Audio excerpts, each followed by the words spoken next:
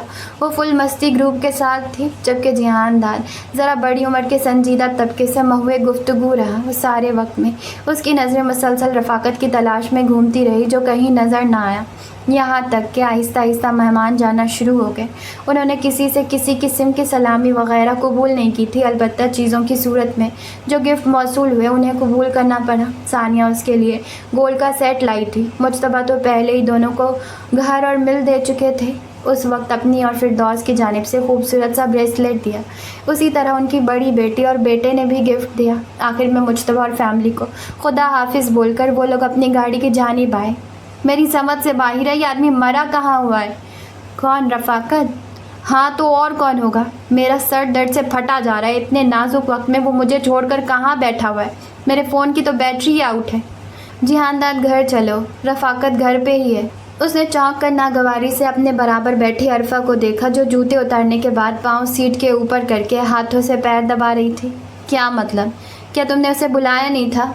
سارے انتظامات کرنے والا ہی وہی ہے، نہ بلانے والی کوئی بات نہیں. اس کو ضروری کام تھا اس لیے جانا پڑا. اگلا سارا راستہ خاموشی میں کٹا، البتہ دل ہی دل میں وہ بڑی پرجوش تھی. ابھی تک جو سنبھل کر کھڑا تھا اب اس کو بولڈ آؤٹ کرنے کے لمحات قریب تر آ گئے تھے. جہان داد کا رد عمل سوچ کر ہی اس کو گدگدی ہونے لگی. گھر پہنچ کر ابھی وہ لوگ ہال میں ہی داخل ہوئے کہ جب اندر سے باتوں کی آواز نے توجہ اپنی جانب مبذول کروا لی. مائی سریا کے علاوہ دوسرے ملازم بھی منظر سے غائب تھے. آوازیں چونکہ جہان داد کے کمرے سے آ رہی تھی اس لیے وہ الجھن سمیت لمبے ڈگ بھرتا ادھر کو ہی گیا. پیچھے پیچھے وہ ننگے پیروں چلتی ہوئی مسلسل مسکرا رہی تھی. وہ پلٹ کر اس کی جانب دیکھتا تو نوٹ کرتا. اپنے کمرے کے دروازے میں پہنچ کر بت بن گیا. وہ جو اس کے پیچھے تھی اس کی سائڈ سے نکل کر آگے بڑھ گئی. السلام علیکم نانی. سرخ و سفید سراپا بیبی پنک رنگ کے پرنٹڈ جوڑے پر سفید ململ کا کڑھائی والا دوپٹہ اوڑھے. دوپٹے میں سے سر کے مہندی سے رنگے بال نظر آ رہے تھے. دانتوں پر دانتن، آنکھوں میں سرما، گورے گورے گول ہاتھوں کے ناخنوں پر بھی مہندی کا گہرا رنگ چڑھا ہوا تھا. بیڈ پر تکیے کی ٹیک کے ساتھ بڑی تمکنت سے بیٹھی ہوئی تھی. ان دونوں کو دیکھتے ہی یہ اتنی بڑی پرشفیق مسکراہٹ چہرے پر کھل گئی. ماں صدقے 100 بسم اللہ. وعلیکم السلام. آ گئے میرے بچے. میری آنکھوں کی ٹھنڈک. وہ یوں ان کی کھلی باہوں میں سمائی جانے کب کی بچھڑی مل رہی ہو. حالانکہ وہ آج پہلی مرتبہ ان کے روبرو ہوئی تھی اور جو سالوں سے ان کو جانتا تھا نظروں میں سخت اذیت لیے بے یقینی سے بس ان کو دیکھے جا رہا تھا جو عرفہ کا چہرہ چوم رہی تھی. اس دوران سارے ملازم جو وہاں بیٹھ کر گپیاں لگا رہے تھے ایک ایک کر کے نکل گئے. کیا اب دروازے میں کھڑے رہو گے؟ ماں سے نہیں ملو گے؟ ان کی بات پر بڑی تکلف مسکراہٹ ابھری تھی. ملنے کا مرحلہ دوسرا ہے. پہلے خود کو یقین تو دلواؤ کہ کوئی خواب نہیں دیکھ رہا ہوں. وہ شفقت سے مسکرائیں. میری جان، میری جہان داد، تمہاری یہ بوڑھی ماں برسوں بعد خود سے کیا ہر عہد توڑ کر تمہارے پاس آئی ہے. میرے سینے سے لگو تاکہ میرے اندر جلتے دکھوں کے تندور پر کچھ تو شبنم کے چھینٹے پڑے. عرفہ دم بخود کھڑی اس مضبوط نظر آنے والے جوان مرد کو دیکھ رہی تھی جو آنکھوں میں گہری لالی لیے اب بھی بے یقین سا کھڑا تھا. دھیمے سے چلتا بیٹھ کے قریب گیا اور کسی بچے کی طرح ان کی گود میں سما گیا جو والہانہ انداز میں اس کی پیشانی، بالوں اور چہروں کو چوم رہی تھی. اس کی آنکھوں سے نکلنے والے خاموش آنسو کو اسی خاموشی سے اپنے پلوں میں سمیٹتی جاتی تھی. جہان داد، مجھے تم سے میری صبا کی خوشبو آ رہی ہے. میری بد نصیب بیٹی. کاش اس نے اپنی بدنام ماں کی بدنام کوٹری کے بجائے اپنے عزت دار باپ کی عزت دار چار دیواری میں آنکھ کھولی ہوتی. تجھے وہ دن نہ دیکھنے پڑتے جو تم نے دیکھا. دونوں ہی ایک دوسرے کو اپنے آپ میں سمیٹ کر رو رہے تھے. لوگ ساری عمر میرے بچے کو تانے دیتے رہے کہ وہ ایک طوائف کا بیٹا ہے. میرا اللہ گواہ ہے میری صبا نے اپنی ساری زندگی سوائے تیرے باپ کے کسی اور مرد کو نہیں دیکھا. میں نے اس کو سرد و گرم کی ہوا سے بچا کر رکھا تھا کیونکہ وہ حلال کا نقطہ تھی. وہ ایک ایماندار کا خون تھی. میری بچی نے نہ ساری زندگی حرام کھایا نہ حرام پہنا. وہ تو بڑی منفرد تھی پر ہمارے لوگوں نے اس کو ان گناہوں کی سزا دی جو اس نے کیے ہی نہ تھے. جہان داد کا چہرہ پوری طرح ان کی گود میں چھپا ہوا تھا. عرفہ لاکھ چاہنے کے باوجود اس کا چہرہ نہ دیکھ پائی، البتہ اس کے کان لال بوٹی ہو رہے تھے. جہان داد، تیرا باپ ایک جوہری تھا. اس نے ہیرا دیکھتے ہی اس کو مانگ کر اپنے ماتھے پر بڑے فخر سے سجایا۔ اگر وہ اللہ سے اپنی زندگی تھوڑی اور لکھوا کر آیا ہوتا تو حالات اور ہونے تھے۔ بھلا وہ اپنے لال کو کسی ڈائن کے رحم و کرم پر چھوڑتا جس نے میرے معصوم بچے کی کھلڑی تک جلائی۔ کون سا ظلم اس عورت نے نہ کیا۔ جب لوگ صبا کو طوائف زادی ہونے کا طعنہ دیتے وہ بھی تیری طرح روتی تھی۔ میرے بے قصور بچوں نے معاشرے کی بے حسی سہی ہے۔ میں نے خود سے عہد کر لیا تھا نہ صبا کی زندگی میں جا کر اس کے لیے تکلیف کا باعث بنوں گی، نہ ہی تجھے کسی امتحان میں ڈالوں گی۔ وہ ناگن عورت دن رات تیرے پر پہرا رکھتی تھی، کہیں اس کو موقع ملے اور وہ سرے بازار تماشا لگا کر میرے بچے کی تکلیف کا سامان کرے۔ مگر کل مجتبیٰ آیا، بولا اماں جی اگر آپ سے نہ ملی تو وہ خوشیوں کا دروازہ خود پر ہمیشہ بند رکھے گا۔ تمہیں سمجھانے کے لیے اس نے مجھے یہاں بلایا اور دوسرا اپنی بہو کے لیے آئی ہوں۔ مجتبیٰ نے مجھے عرفہ کے بارے میں بھی سب بتایا ہے۔ ویسے دیکھو نا جہاندار، انہوں نے اس کا چہرہ ہاتھوں میں تھام کر اونچا کیا جو کہ جذبات کی گرمی سے بے اختیار آنسوؤں کی وجہ سے گرم اور لال سرخ ہو رہا تھا۔ ایک دفعہ پھر اپنے پلو سے اس کا چہرہ صاف کر دیا۔ وہ قدرے سنبھل گیا تھا۔ اللہ نے تمہارا جوڑ بھی بنایا تو تمہارے جیسا وکھرا انوکھا روکھا۔ وہ ان کی بات پر مسکرا بھی نہ سکا کیونکہ کچھ دیر کے لیے وہ عرفہ کی وہاں پر موجودگی فراموش کر گیا تھا۔ اب شدت سے احساس ہوا کہ وہ اس عورت کے سامنے بالکل ننگا ہو گیا تھا۔ اس کے برعکس وہ کسی اور ہی ذہنی حالت میں تھی۔ بولی آپ دونوں اپنا یہ سین ختم کر دیں۔ ایک تو مجھے جلدی رونا نہیں آتا اور دوسرا میں کم از کم آج کے دن رونا نہیں چاہتی۔ آخر 20,000 کا میک اپ پہلے ہی خراب کر لوں جبکہ میں نے ابھی اپنی سنگل سیلفی بھی نہیں لی۔ نانی نام آنکھوں سمیت کھل کر مسکرائی۔ تم ادھر آؤ میرے پاس، جوتے اتار کر کیوں گھوم رہی ہو؟ کہیں سے بھی نئی دلہن والا رویہ نہیں ہے۔ وہ آ کر ان کے پاس بیٹھی۔ جہاندار وغیرہ محسوس انداز میں اٹھ کر دور ہو گیا۔ میں نئی دلہن ہوں بھی نہیں، آج تو بس جشن تھا، کامیابی کا جشن، اسی کی تیاری کی تھی۔ نانی کھل کر ہنسی۔ اتنے سالوں سے کہاں گم تھی؟ پہلے کیوں نہیں آئی؟ جانے دینا نانی، پہلے آ کر بھی کیا کرتی؟ آپ کا نواسا نرا سڑو ہے، ڈرپوک آدمی۔ جہاندار نے آنکھیں گھماتے ہوئے نفی میں سر ہلایا۔ اپنی جگہ سے اٹھ رہا تھا جب انہوں نے روک دیا۔ کہاں جا رہے ہو؟ اور تم دونوں ہی اپنے حلیے سے عجیب لگ رہے ہو۔ نہ کوئی صحرا، نہ کلہ، نہ شیروانی، نہ کھسا۔ یہ کیسی شادی ہوئی ہے؟ نانو کوئی شادی وادی نہیں ہوئی، یہ لڑکی چاچو کو بلیک میل کر کے ڈرامہ کر گئی ہے، انہوں نے بتایا ہی ہوگا۔ انہوں نے صدمے سے جہاندار کو دیکھا۔ ایسی بدشگنی کی بات میرے سامنے دوبارہ مت کرنا۔ کیا تم نے نکاح قبول نہیں کیا تھا؟ اس نے ناگواری سے پہلو بدلتے ہوئے سر اسبات میں ہلایا تو وہ بولی، کیا اللہ رسول کو گواہ مان کر اس لڑکی کو بیوی نہیں مانا تھا؟ نانو میں جانتا ہوں جو ہوا سب جینوین تھا، مگر میری صورتحال بھی تو سمجھے۔ میں تو خود اندھیرے میں تھا کہ کیا ہو رہا ہے اور کیوں۔ چچا نے حکم دیا، میں نے سر خم کیا۔ جہاندار میرے بچے، جب حکم مان ہی لیا ہے تو اب کیوں گھبرا رہے ہو؟ جاؤ ذرا اپنے رفاقت کو بولو میرا بیگ لا دے، شاید ابھی تک گاڑی میں ہی ہو۔ وہ دروازے سے رفاقت کو آواز دے کر پلٹا۔ آپ آئیں کب کی ہیں اور کون چھوڑ کر گیا ہے؟ میں 8 بجے پہنچی تھی۔ ادھر باجی کا ملازم ایئرپورٹ پر بیٹھا گیا تھا، ادھر آگے رفاقت لینے گیا تھا۔ یہ سب مجھ سے کیوں چھپایا؟ میں خود آپ کو لینے آتا۔ تمہارے اتنے مہمان تھے، انہیں چھوڑ کر میرے لیے آتے اچھا نہیں لگتا۔ وہاں میرا تو کوئی نہیں تھا۔ عرفہ تو تھی۔ اس نے سنجیدہ سی نظر نانی کے پہلو سے لگی بیٹھی لڑکی پر ڈالی، پھر ان کو دیکھتے ہوئے نفی میں سر ہلایا۔ تبھی رفاقت دروازہ بجاتے ہوئے آیا۔ جی سر، جواب جہاندار کے بجائے نانی نے دیا۔ تم کدھر جا بیٹھے ہو؟ ادھر آؤ، پہلے میرا بیگ لاؤ، پھر ان کی تصویریں اتارنا ہے۔ جی اماں، جو حکم۔ آپ کا بیگ ادھر ہی رکھا ہے۔ رفاقت نے بیگ برآمد کر کے ان کے سامنے رکھا۔ انہوں نے بیگ کھولا اور لگی خزانے نکالنے۔ ایک صحرا نکال کر جہاندار کی جانب بڑھایا جو خوفزدہ نظروں سے ان کی شکل دیکھنے لگا۔ پھر ایک سرخ رنگ کا گوٹے والا دوپٹہ نکالا۔ میرے پاس صبا اور مرتضیٰ کی شادی کی یہ چیزیں سنبھالی پڑی تھی، تم دونوں یہ پہن کر ادھر صوفے پر ایک ساتھ بیٹھو۔ ہائے نانی، آپ کا مطلب یہ ہے کہ دوپٹہ میری مرحومہ ساس نے اپنی شادی پر پہنا تھا؟ ہاں۔ ارے واہ، پھر تو میں ضرور پہنوں گی۔ وہ جھٹ دوپٹہ اپنے اوپر ڈال کر کھڑی ہو گئی۔ نانو، مجھے اپنے ماں باپ سے بڑا پیار سہی، مگر میں یہ آئٹم پہن کر اس لڑکی کے ساتھ ہرگز نہیں بیٹھوں گا۔ تمہارے تو اچھے بھی بیٹھیں گے، بڑا آیا نہیں بیٹھوں گا۔ عرفہ نے اس کو موقع دیے بغیر صحرا جھپٹ کر بیڈ پر کھڑے ہو کر زبردستی جہاندار کے سر پر باندھ دیا۔